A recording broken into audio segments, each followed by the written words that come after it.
You got trees all dappled with sunlight and shit. You got trees green with lots of leaves. You got fruit bearing trees made for climbing, good for something. I got trees too. My trees, stainless steel poles with no flags. My trees, street lights, red, yellow, green glass shattered on the ground.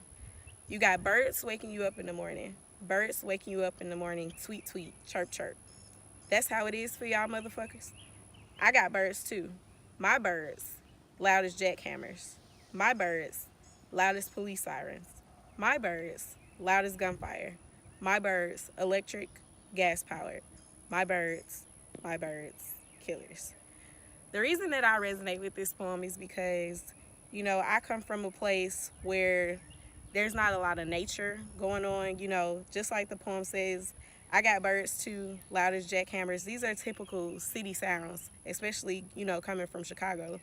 So that's why I resonate with this poem because like the nature in Chicago is just different from the nature out here. You come to Tuskegee, there's so many trees and there's so much sunlight and there's so much nature and nature paths and carrying on. But when you go to Chicago, we don't have that as much.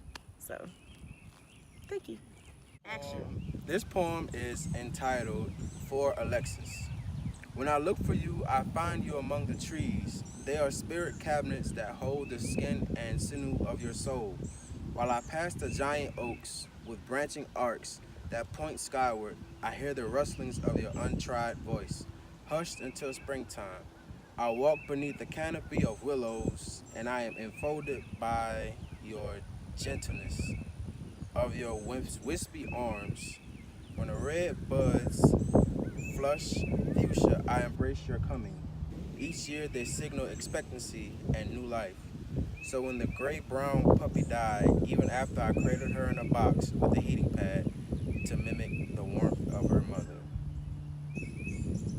Even after I dripped the watery milk from a tiny nipple into her mouth, even before I could give her a name, I took her to a circle of trees to say goodbye.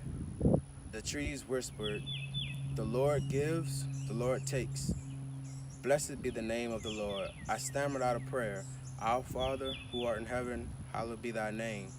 Then there you were, my unborn child. I took you into my arms and held you once. I nestled you under my breast and felt the warmth of your blood flowing through uncollapsed veins.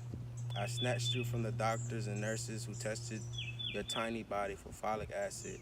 I would not let them put you unceremoniously in a jar. I buried you in a box, carved with your name. This reminds me of one time when I had a close friend whose mom had a miscarriage, and it took a real big toll on the family.